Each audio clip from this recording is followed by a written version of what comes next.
General Chamber of Commerce, headed by Mr. Mr. Ramon Chuanying, the President.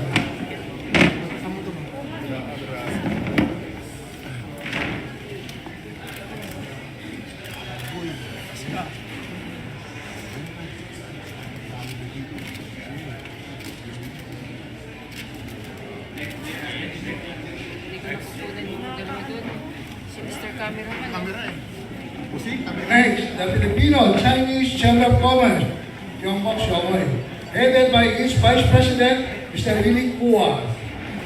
The group from the Chinese Chamber of Commerce.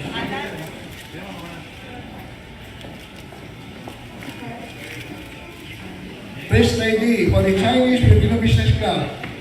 Next, the Chinese Filipino Business Club, headed by Executive Director Marlene Ko and Jocelyn C. Federation of Filipino Chinese Chamber of Commerce and Industry, headed by the External Affairs Chairman, Nelson Guevara.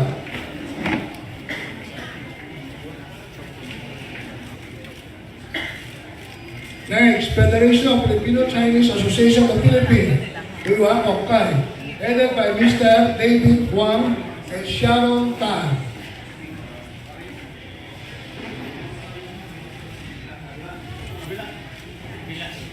Next, Overseas Chinese Alumni Association, headed by Mr. Anthony Tan, Tony Chang, and Joseph Q.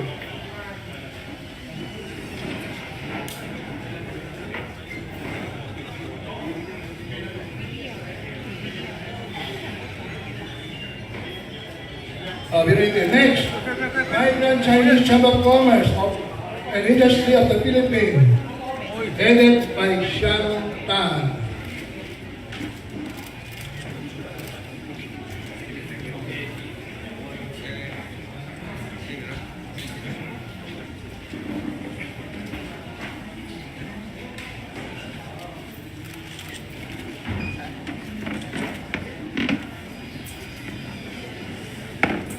Next, Philippine Dam Association, headed by its President, Mr. Johnny Haupit Hong.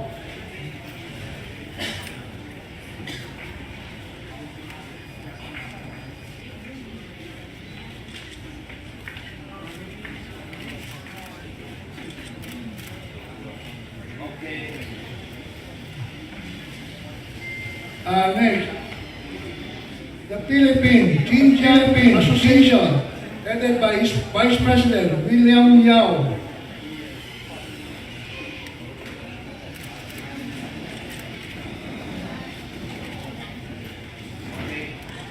Next, Philippine Guangzhou Association, headed by Anthony Tan and Harry Chang.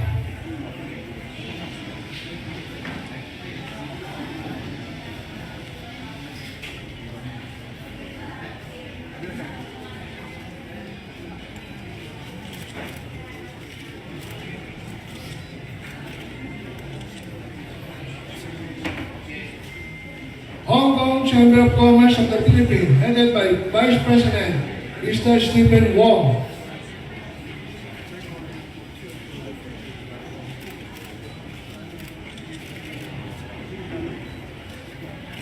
Filipino-Chinese Indian Association, headed also by Mr. Stephen Wong and David Wang Shi.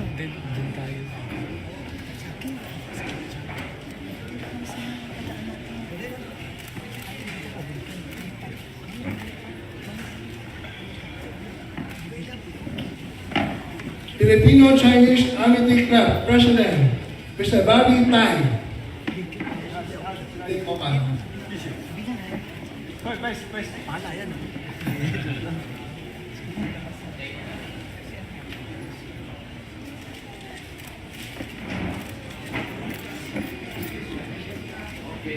Next, we have Philippine Fujian Chamber of Commerce, headed by Mr. Andy Ko.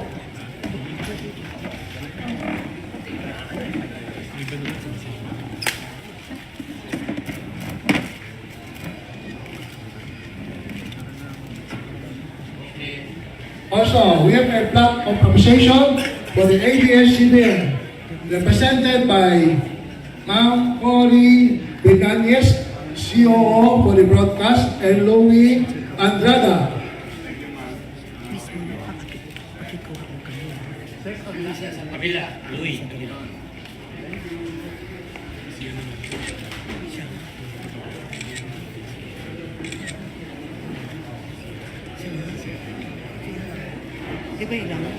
For Lorraine Tan, the COO, Chinoy TV.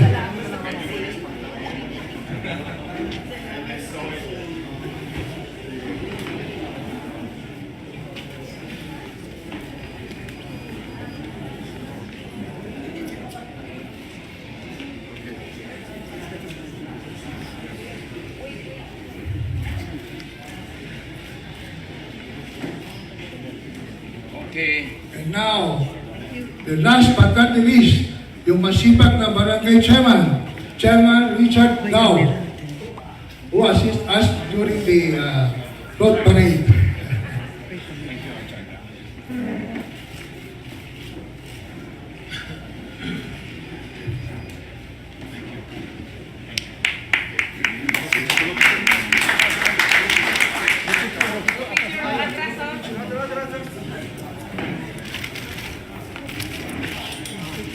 May we request all the awardees come to the front.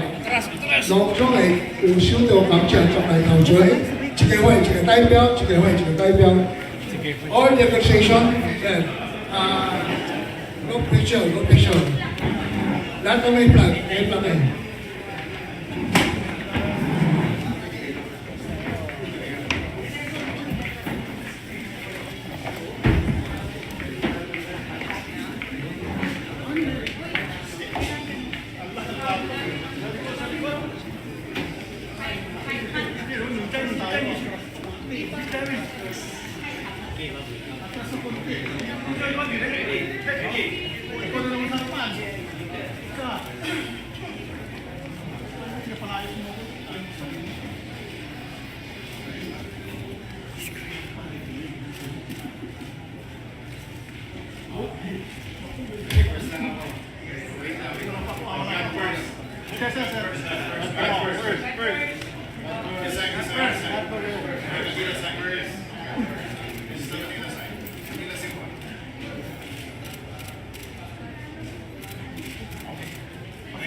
There is today's speech by our beloved and Honorable Mayor Isko Moreno Tumagoso.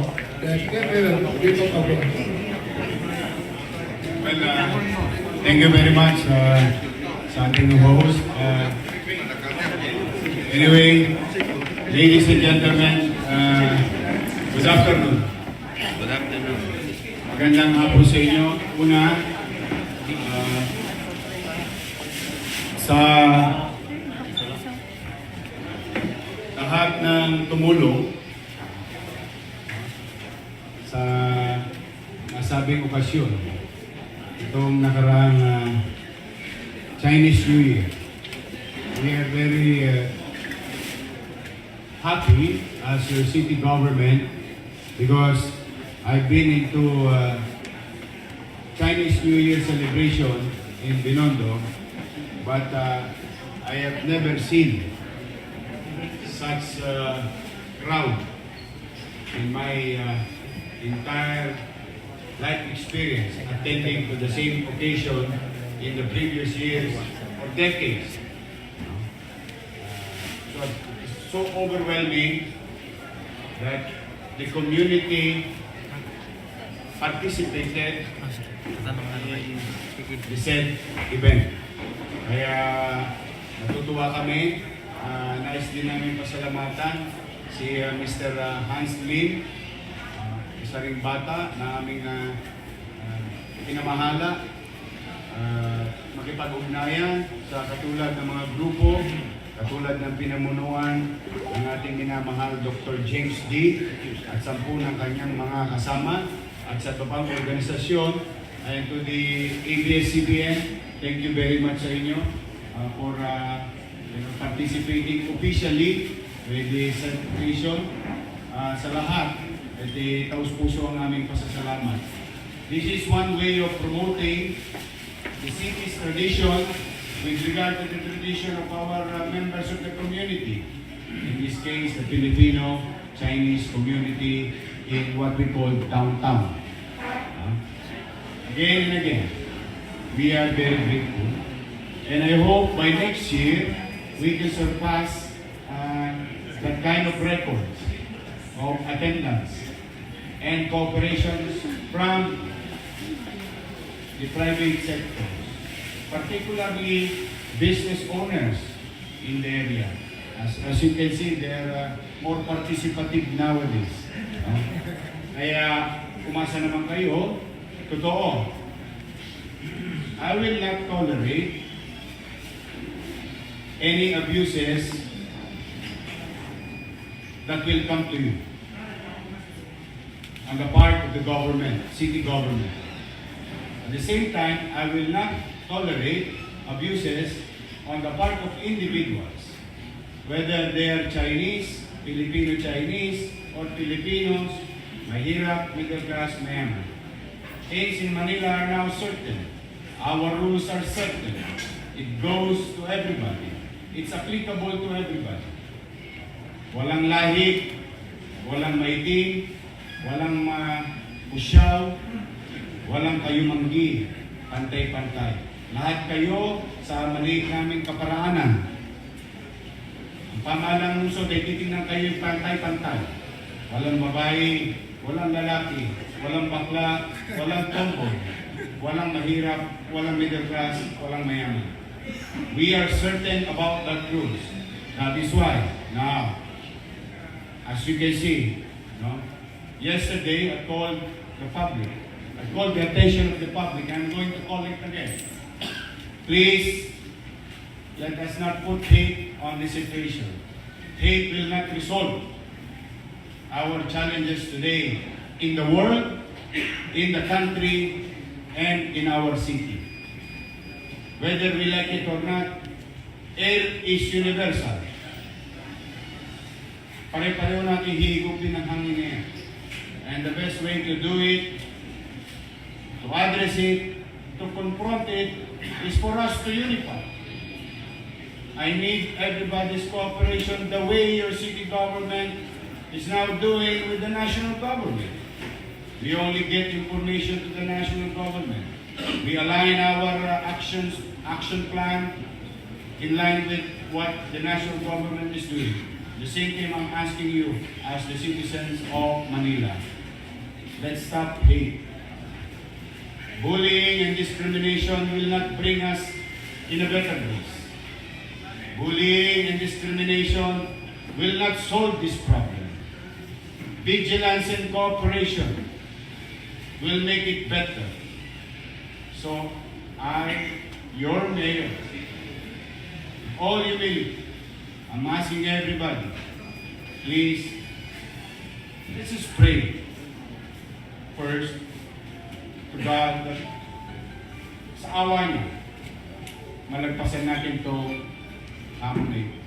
Pangalawa, let's be vigilant, helpful, and compassion should be, paramdam natin sa tao. Kaya sa mga tulong na ibinibigay ninyo ng ating mga komunidad, nakita niyo naman, in return of this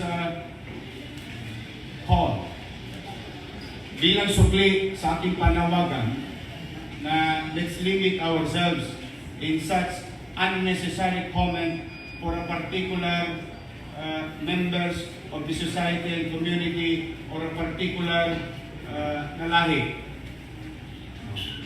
Let's stop that. In return of this, huwag kayong mag-alala, your city government, modesty aside, we're trying to address the situation, in fact, ahead of time. You can check our records. The moment it was brought out of the news internationally, even in the absence of that particular virus in our country, your city government acted promptly. Hindi na po sa pagbubuhat ng bangko. I just want to remind and refresh the minds of everybody that our people in the local government of Manila is doing their part. We've been conducting information dissemination drive. We've been conducting monitoring. We've been conducting, making tools available as an additional protection for our citizens. And we've been doing that before, during, and after.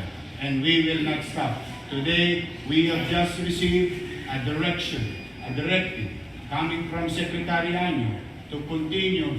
We in the local government unit should continue to monitor, cooperate, extend assistance, use and utilize resources within our capacity to prevent or hopefully to fight against these existing challenges. Huwag na tayong magduda-duda ng kung ano-ano man. Huwag na tayong magturo-turo kung sino man, ano man ang lahi niya. No, it will not cure and address the problem. I ask everyone, please, let's join hand in hand, come together, all leaders, to confront this problem. Believe everybody. So paulit-ulit ang ating panawagan. Kung manatag kayo, huwag kayong matataranta. Ang inyong pamahalaan ay gagampanan ang kanyang tungkulin. Bagamat magkaganon, hindi pa rin ito garantiya na maririsolba ng agaran, madalian, itong nasabi o inyong kaligtasan dito sa nasabing kinakarap natin problema. Kaya, please, practice self-discipline. You were informed already what to do at yung mga bagay na dapat yung iwasan. Last, ang panawagan ko sa lahat sa inyo. Tayo'y tumingin lamang sa mga impormasyon. Magbasa lamang ng mga impormasyon sa mga itinalaga, itinakda na otoridad ng ating bansa. In this case, dalawa lang. National government and local government. National government, particular, DOH. Local government, kung saan ka napapabilang. And the local chief executive should address it from time to time. And what you will expect from your city government, we will continue to inform you, update you. Ang guarantee namin sa inyo, I will not hide anything from you. I will not hide data. I will not.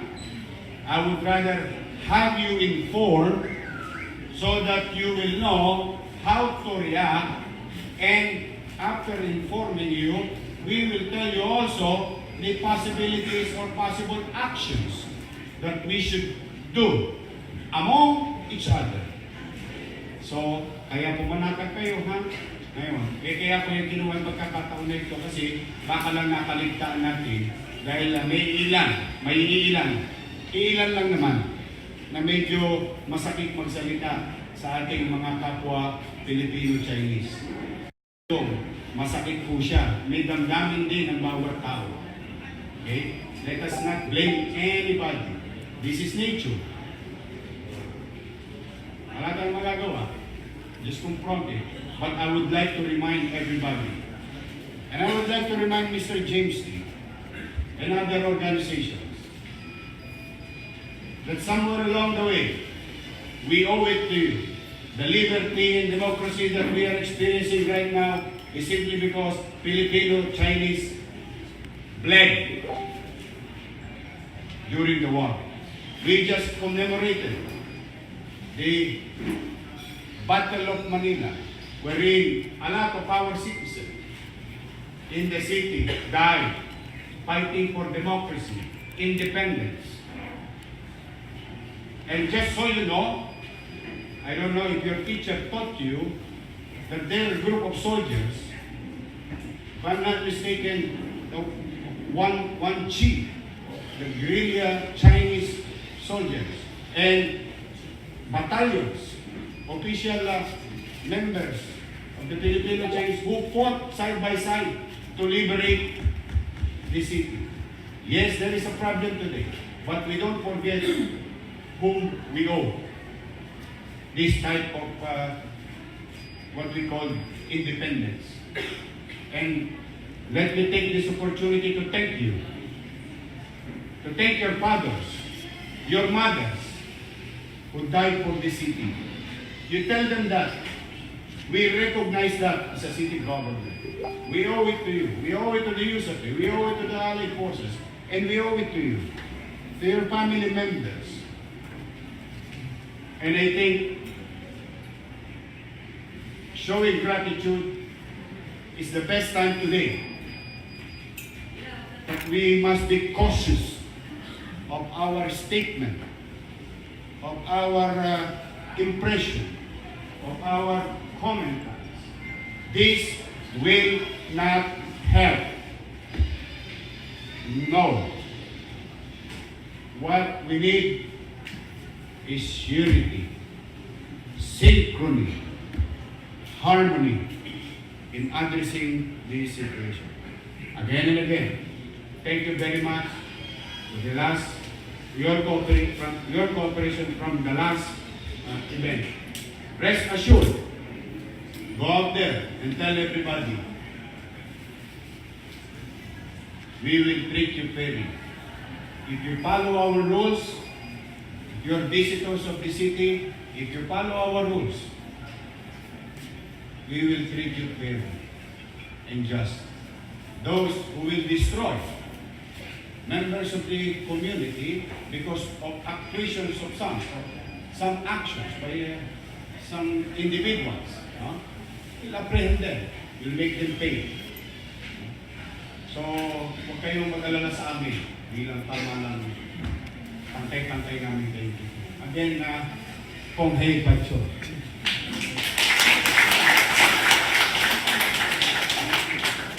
Go on with your regular day-to-day undertakings.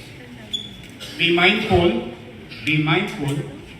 protect yourselves. By protecting yourselves, you're protecting others. Always bear that in mind. Okay? And I hope hindi kayo magsawang tumulong sa amin dito sa pamahalaang lungsod ng Maynila. Muli, maraming salamat. Nawa, palarin tayo ng Diyos. Gabayan tayo dito sa ating minamahal na lungsod, sa ating bansa. Isang bansa, isang diwa, isang lahi. Pilipino tayo. Magkaiba-iba man ang kulay, iba-iba man ang salita, isang bansa lang. Nobody will take care of this country. No foreigners will love us as much as we love our country. So we need to stand up as Filipinos. Stand up together. Pray together. Awan kasi makaraos ka. Magandang araw, tagpalay nawa kayo ng pumunta pa. Manila, God first. Thank you. Before we end our ceremony, let's hear the closing remark of Mr. Ramon Chuay, the President of the Filipino Chinese General Chamber of Commerce, the Chairman overall of this event. Thank you.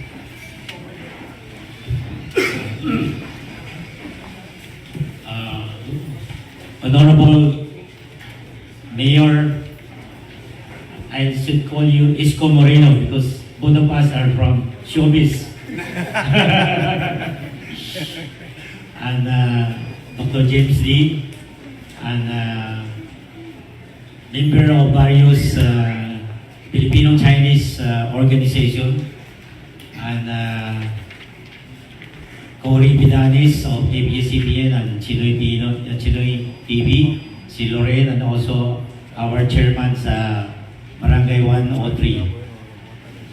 Mayor, I accepted your challenge of your slogan, ang bagong Maynila, because of your desire to have a new Manila image. You have appointed us to host this year New Year celebration and countdown.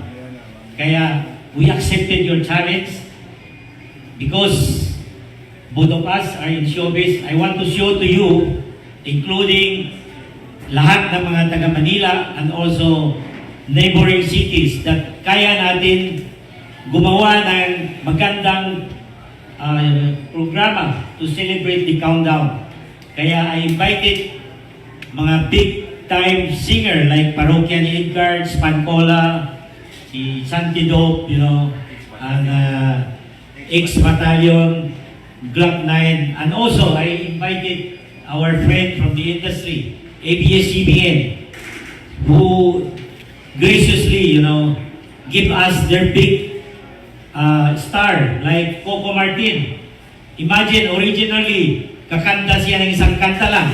Pero nang nakita niya ang daming tao, nag-render siya ng 3 kanta. Palakpakan natin. And also, I admire your son, Joaquin. He render isang kanta na rap. Hindi. Gusto ko nga mag-collaborate sila sa rapper ko, like Glock 9 or Sentido or X-Battalion, para gumawa ng isang magandang kanta for the city of Manila. Kaya I also like to thank you yung mga 15 Filipino-Chinese organization na sumama sa celebration natin. Lahat sila ay tumutulong to make last celebration unprecedented. Ang original estimate ko, 8 to 10,000. Pero ang kapulisan at that night nagsabi, 11,000 ang dumating, nanonood sa programa natin. Of course, they also want to watch your pressing of button for the, firework sa bagong renovation mo sa napakagandang Jones Bridge.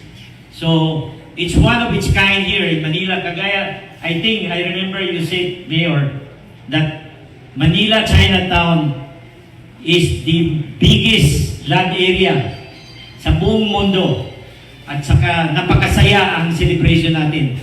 Our celebration that night was covered by ABS-CBN, was covered also by China Television, CCTV, and we have invited also CNN and plus other local channels. They cover it. Talagang napakasaya.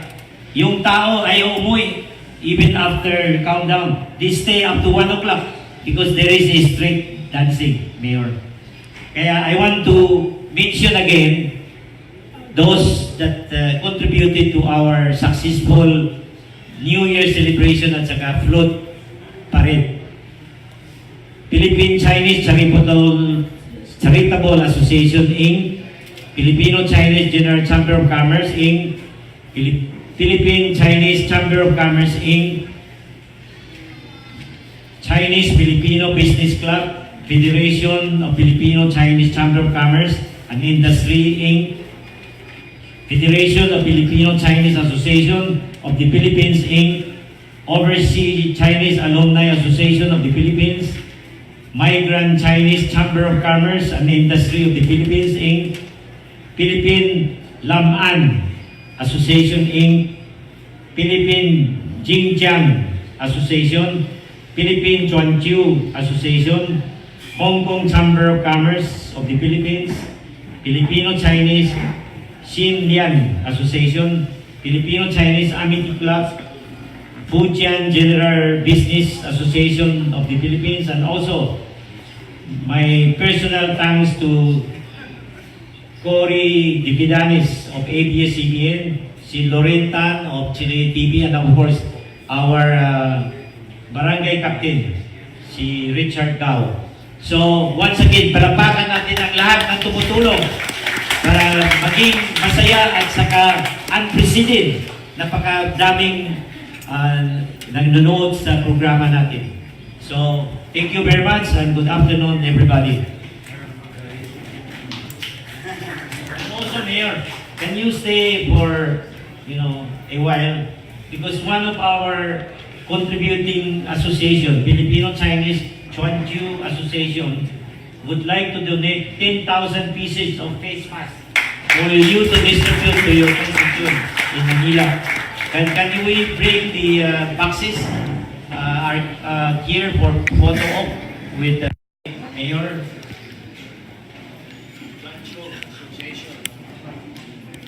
Come forward.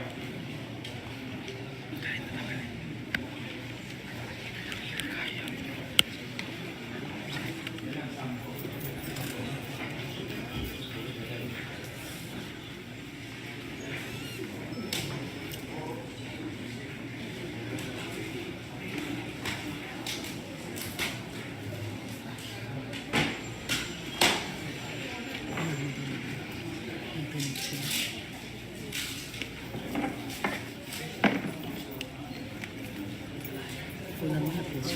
Punta ka sa harap. Hindi, kapangan.